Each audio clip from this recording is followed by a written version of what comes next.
Hey everybody, Doom here from Dungeons and Doom Biscuit, and guess what? We're back for part 2 of the Kraken, and I didn't really make too many changes afterwards, and maybe I should have. I did hit a couple spots where I noticed after I painted it where like the tinfoil wasn't cinched down well, but here's basically what we got, and we have the 8 legs. And so let's get started. I think the best way to handle this is to get a base coat down. So I have this purple Apple Barrel paint from Wally World, and I'm just going to get that. And I'm going to get a good brush for coverage.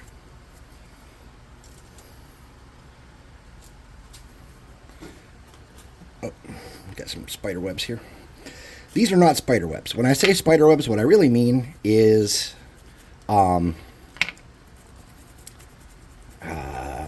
like wisps from a glue gun. I don't want you to think I have an infestation of spiders. It's way too hot in this garage for spiders. Paint night tonight, I will be relocating my paint trays and stuff in the mini I'm working on while we adventure. I'm going to move that upstairs to my D&D room because it is just too hot down here. But I cannot keep paint and stuff up in my D&D room because I have a 6 and an 8-year-old, and you can only imagine how that could go. When they paint, I have a table down here set up for them to paint minis and stuff. They have been, for months now, not really interested, but last time they were painting, they did a predator and a xenomorph. And they had a lot of fun doing that. Even if you just have plastic soldiers for your kids to learn some dry brushing techniques and stuff on, that's a cool thing, man. To spend some time with your children doing things you love and trying to share the love of your hobbies and interests with them. And that being said, it's also important that you kind of get interested in what they love. And I'm not telling you to dork out and watch Peppa Pig or whatever. Well, my kids aren't even allowed to watch that garbage. But, you know, if your kids like Pokemon, go on a Pokemon walk with them. Catch some Pokemons on Pokemon Go. If they like Minecraft, it's not going to kill you to sit down and play Minecraft with your kids a little bit once in a while. That Star Wars Hunters on the phone, that's an awesome game to play with your kids. It's very easy to play, but it's still kind of fun and satisfying. And my adult sons even play that with my younger sons. And I play it with everybody. My wife plays it a little bit. We all play it. But it's free and it's fun.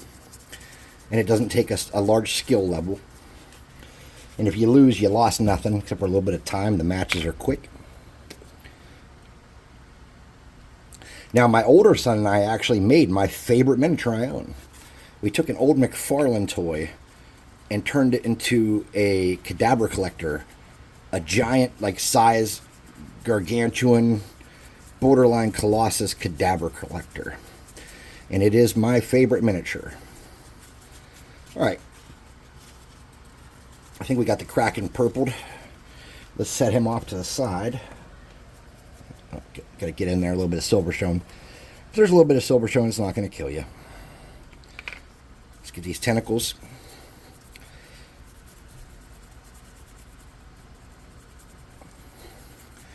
This paint was a little thick. I probably could have watered it down. But I do want it to dry pretty quick because we want to move on to the next step. Get some more of this purple. Now, you can paint your Kraken any colors you want. I don't use a lot of purple, and I don't do a lot of bright colors. One of my buddies said he likes it when I do stuff in bright colors when I first started doing minis and stuff, and he suggested I do that. And so I'm taking his advice on and off and trying to do brighter stuff.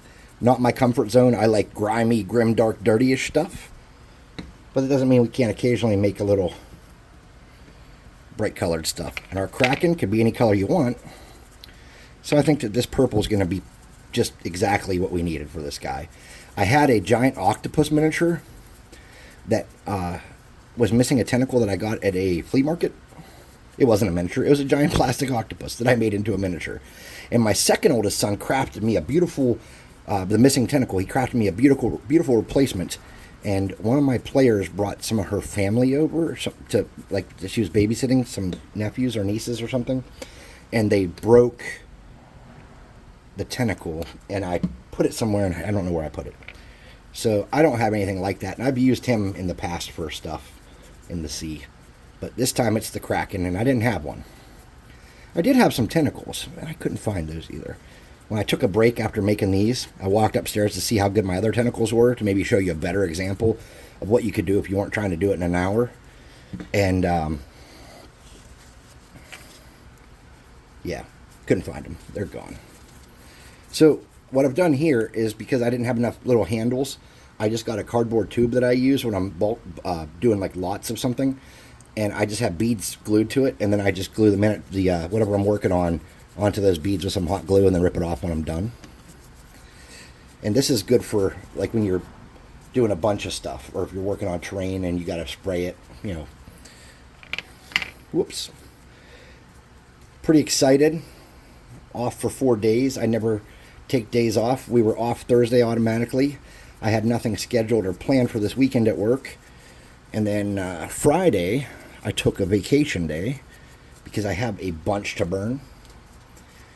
Because I just don't like taking vacation. Like, I understand it's important, but I like my job. I enjoy, like, I could probably work every day as long as I had a day off here and there. I probably would never need days off. I'd like working. I always have. Don't get me wrong, after a few days off, sometimes it's very hard to come back because I kind of like get in this, like, I don't know, this irresponsible kind of version of me that does exist. But for the most part, yeah, I don't like take off work. And when I do take off, I still wake up like at the butt crack of dawn, and I still have to like fill my day with stuff, even if it's just playing games or crafting or painting or BSing with the little guys. But this time I made real plans.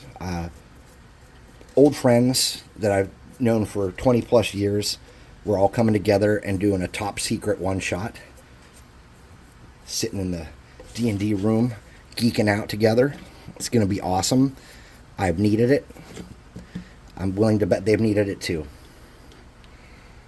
Okay, so we're done with that purple for now, and let's get the this guy back, and I'm going to hit him with the blow dryer. Let me back this up some. It seems really close.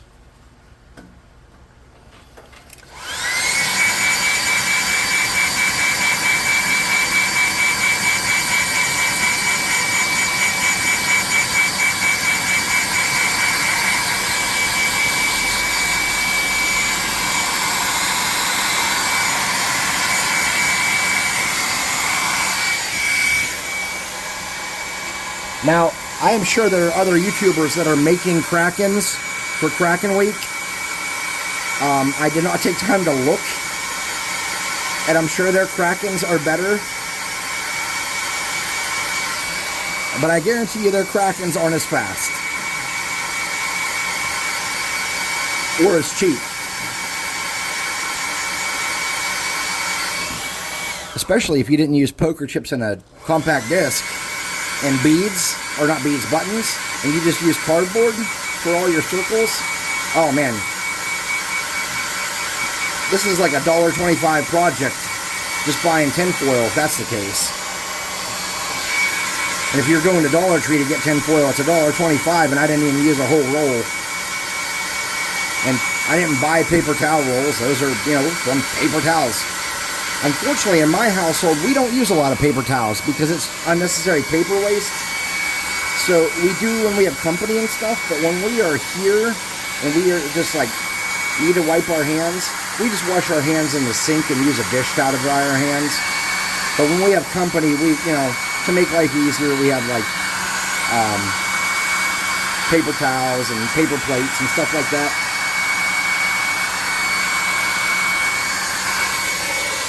Alright, the tentacles are all looking like they're getting pretty dry. But the Kraken itself does not. So we'll hit that again. You're like, oh man, I am watching Doom's video where he just makes loud noises with his +2 heat gun of burning. Hot air gun of burning.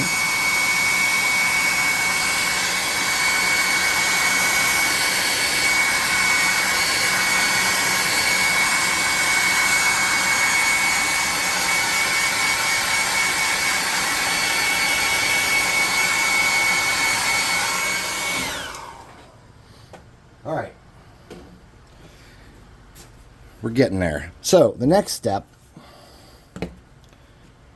is going to be to grab some cardboard, which I have tons of. And we're going to get a lighter purple going. So this is called Concord Grape, and it is significantly lighter than that color. This is a definite medium tone compared to what we had. And we're going to get another brush.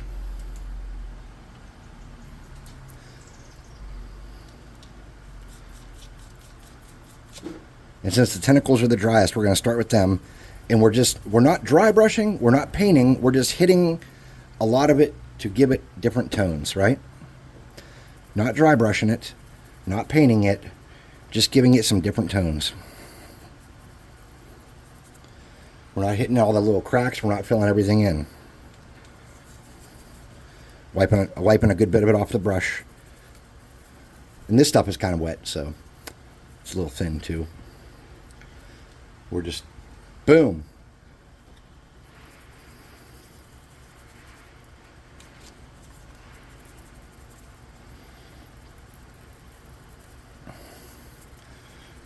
All right.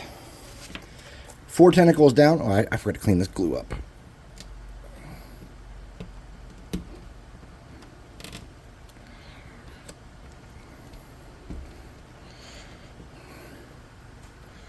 All right, let's get these tentacles all purpled.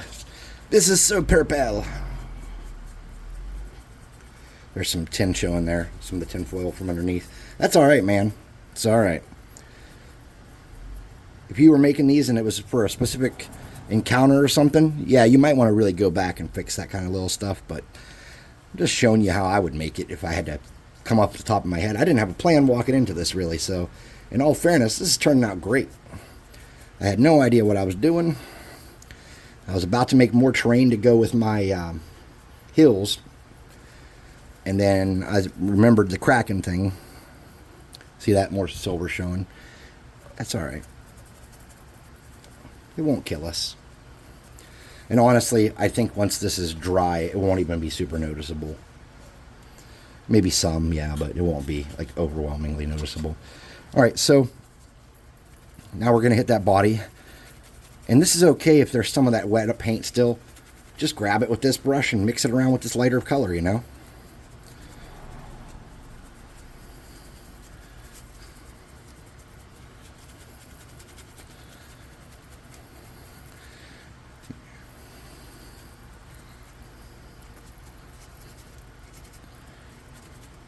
All right. So let's get that. Now we're going to lighten up a little more, and this time we're going to add some pink to it. And this is going to be like our final dry brush. It's going to be much lighter. Not final maybe, but our next layer at least. So we just want to grab this stuff. You want to wipe a lot of that off, so that cardboard's probably not dry enough. I have just a rag here I can use to get a lot of that paint off real quick. And then I'm just hitting the tops of these. I'm not going all the way down to the base with this color here.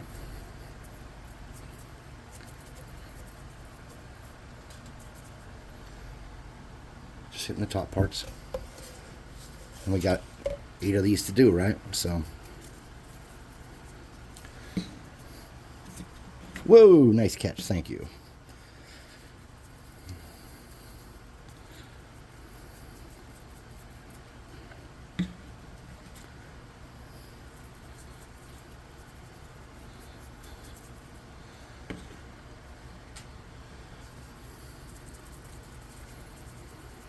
All right, dudes.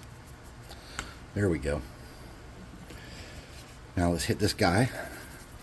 And we want to just hit the upper half of him and leave the part that's down in the water alone. And we want to do the same thing as with the tentacles. Just hit the top parts. Oh, we lost a tentacle.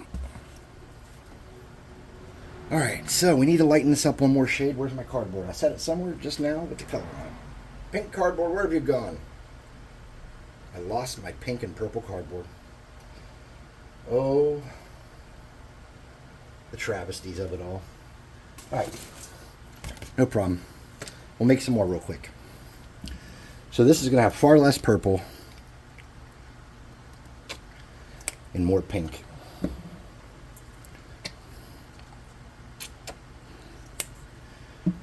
Okay.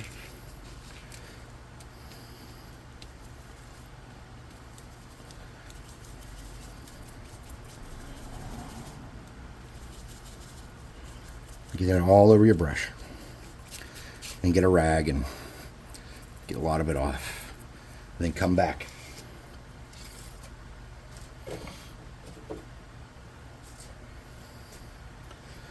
Do the tentacles first. We're only going to hit about the top third of the tentacles now with that. Okay. It's hard to get these ones on the camera because they're on this big thing. Okay. Just the top third.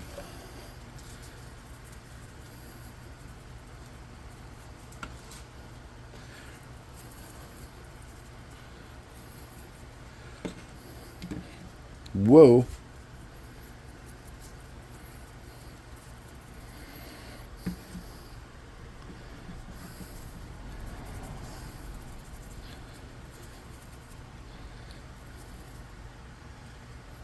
Then we'll come back to this dude. And I'm going to hit him with that hair dryer again.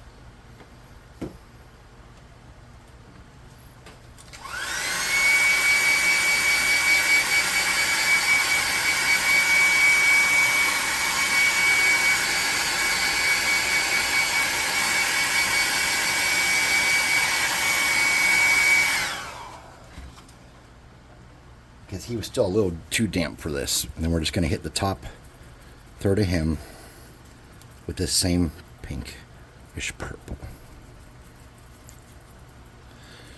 Okay. And we're going to just touch the tops of his little tentacles there. Alright, put that brush aside.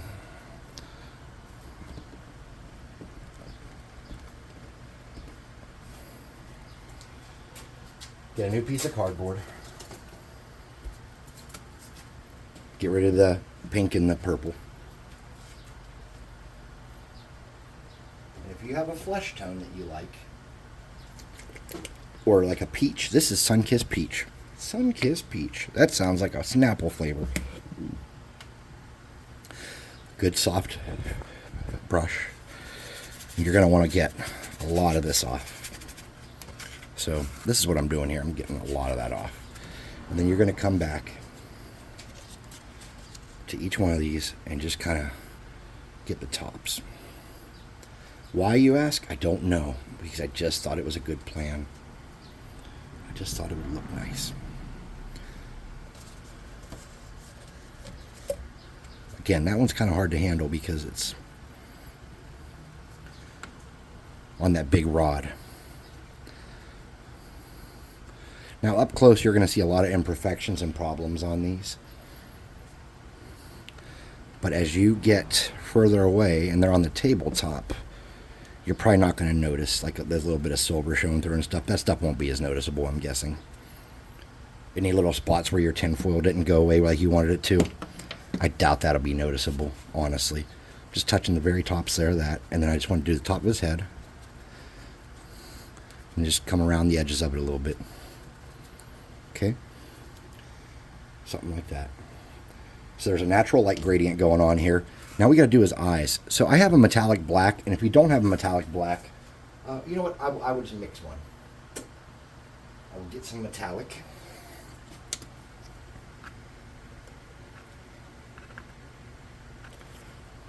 Maybe. Maybe I would get some metallic.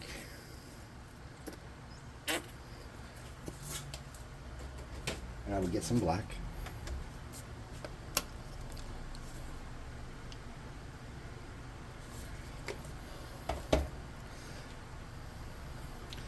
And then get a brush that you can use to mix.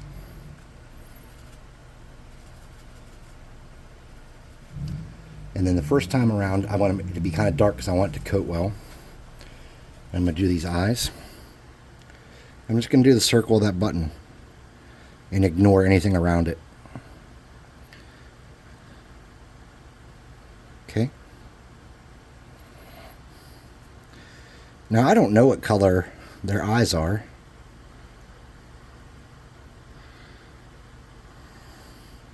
Honestly.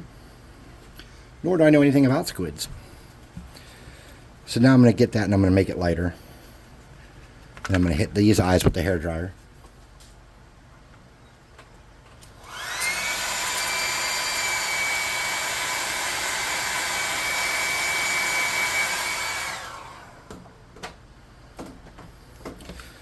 And I'm just going to kind of go around the outside, around the outside, around the outside with that lighter metallic black.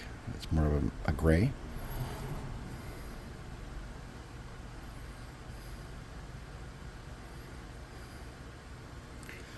And leave the insides dark. And that's how I'm going to do the eyes, I think.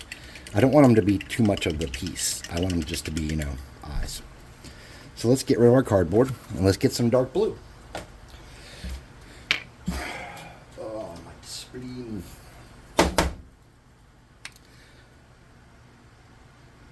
Okay, that's plugged. Different dark blue. That's really wet. Different dark blue. Apple barrel, Admiral blue. I need to go through my paints and get rid of some of this stuff. Get a brush we can get good coverage with. Not like a makeup brush, but like a real brush. Because we want to have some control. And we're going to go all around this with dark blue to simulate that he's in the water. Because Krakens, even though they can breathe air,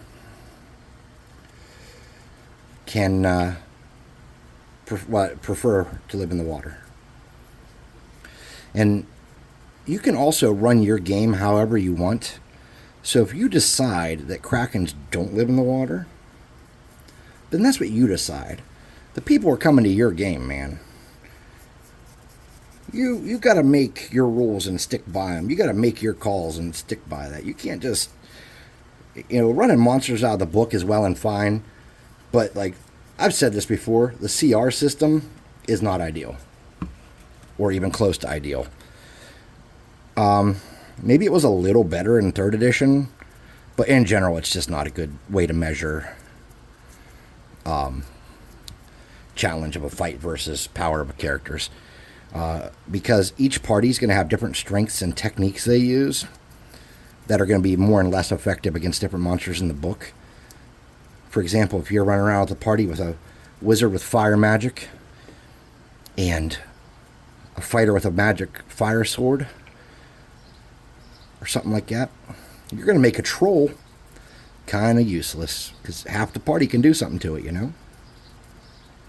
So that kind of negates your challenge system right off the bat. That's one of a million examples. I mean, experienced players that kind of metagame, well, they're even worse against challenge rating because they go in their bag and pull out an adamantine sword that you weren't counting on when you put that golem up against them. Or they pull out that cold iron dagger when they're fighting against the Fae that you're putting against them. I mean, that's what happens. Challenge rating just, it's situational as to whether or not it's accurate or works. And that's not me putting it down. It's a matrix for, you know, game economy, and it's, you know, hard to make it. But you as a dungeon master or as a player need to understand that it's not absolute and perfect. So unless your dungeon master has prescribed that that's the system we're using and it works exactly like that, don't think it's set in stone.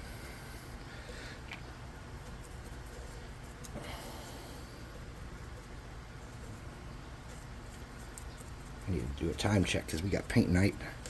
I'm pretty excited about that. Okay. We can set that off to the side. I'm going to clean that brush out some so we can use it again for a lighter blue. Let's grab some cardboard. Here's one we were just using. Looks like it's a good candidate. We're going to get a lighter blue. This blue is Blue Kazoo. We don't actually need the cardboard so much for this part, but a little bit. So we're going to get some of this Blue Kazoo. I didn't clean that brush very well. We'll wipe a lot of that off. Then we're going to go around and do the same thing. We're just going to pull this around so that our water is some different colors. So it's not all the same. And how much blue kazoo or whatever color you're using is going to rely heavily on what kind of look you're going for and what effort you want to put in. You can skip this part completely and say, the water is blue. And people just kind of got to deal with that. That's the real truth behind that. That's the real truth.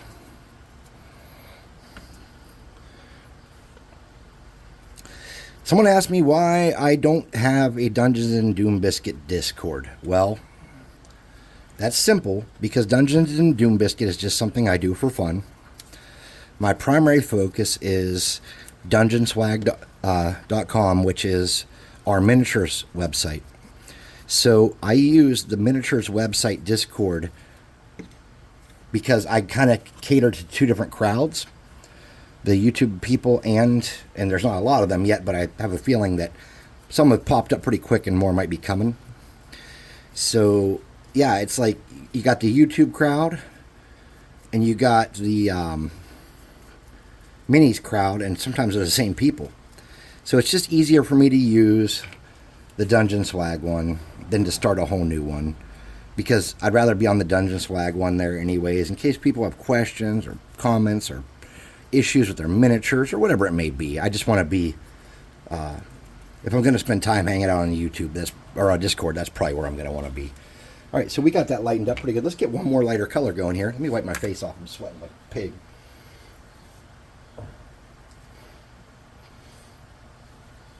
Sweating like a nut at a Pantera concert. All right, so I got this extra light blue here. We're going to lighten it up again. That is way too much paint for what we needed here, I promise.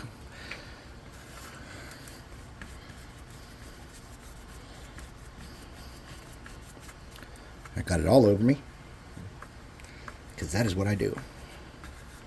All right, wipe a lot of that off, and you're just going to come around and catch any little high spots you want to catch, and you're just making some interest there. And I think what we could really do in game here is maybe get some cotton balls and cover up some little things we don't like on the bases and around the Kraken's body. And I don't know how that's going to look or how we're going to attach that just yet, but it might give us like a seafoam look.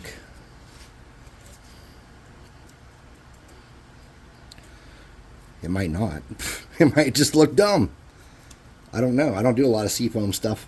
I don't do a lot of sea stuff because we run pirate campaigns every few years, and then we don't talk about water hardly at all because we're big airship people. We love airships. Airship campaigns are our jam.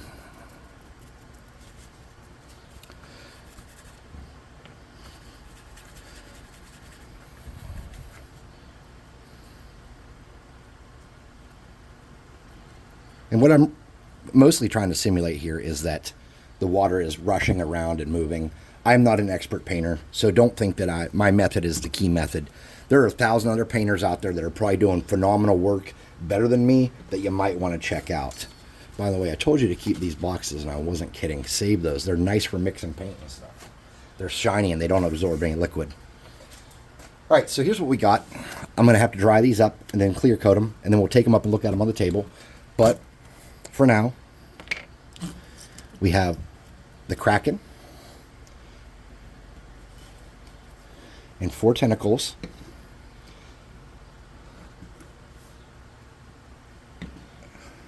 Here. Then we have 4 tentacles on this. So we have a Kraken with 8 tentacles. And this is pretty big. Let me get a miniature for scale. This is a standard D&D mini. Okay? So he is about as big around as a tentacle with his base. So this can be a pretty big fight on your table for very little money and very little effort. If you like what we did here, like and subscribe. If you're interested in our minis, go to www.dungeon-swag.com. It's in the description. And if you want a free miniature to try out our minis and see if you like them, there's a discount code. Go to the website, buy the free mini. It says $3. Don't pay anything. It'll ask for a discount code. Go on our Discord. That's linked in the description too, and I have a post in there about how it works. Take the discount code, plug it in on the website, and get a free mini. We only give out so many free minis a month. So if we end all of July's free minis, which I think we've given out quite a bit, and we're starting into August, we'll let you know, hey, yours will be coming in the August bunch. Because we, free minis cost us shipping and everything, packaging, all that. So we can only do so many a month and not take a big hit on it. And so don't blame us for that. I know it's frustrating. I'm sorry, but we have to be realistic about what we can give away for free. This is a business. We don't really make any money on it. The whole goal is to give people good minis for cheap. So when we do stuff like about free minis, just be patient with us and give it a shot. Also, when a lot of you people are getting minis, and I don't know if you're painting them. You're not showing us you're painting them. So please, if you're getting our minis and you're painting them, come on the Discord, show us a picture of your work, because we really want to see what people are doing. I'm a terrible painter, and Tom's good, but he's not like a professional. We need you guys to show us what these minis can look like. It's got to be someone besides us, because we are not those guys. So thanks for watching. Have an awesome night, and we'll see you next time.